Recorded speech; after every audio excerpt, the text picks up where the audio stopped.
violencia haga a miles y miles de coahuilenses verdaderas víctimas.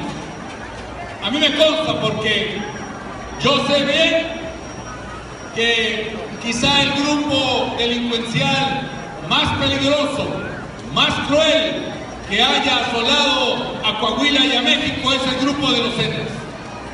Y cuando estaba el gobernador Humberto Moreira, todos los cabecillas de los Zetas vivían cómodamente en el estado de Coahuila.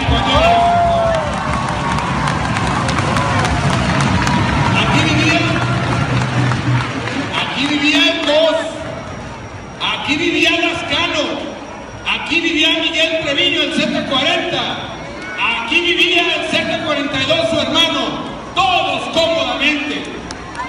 Y cuando vinieron los marinos del gobierno federal a defender a las familias coahuilenses, a protegerlas de la inseguridad, del secuestro, de la extorsión, del abuso, del asesinato, cuando vinieron los marinos a liberar, junto con el ejército mexicano, a los coahuilenses de ese yugo, ¿saben qué me dijo el gobernador Humberto Moreira?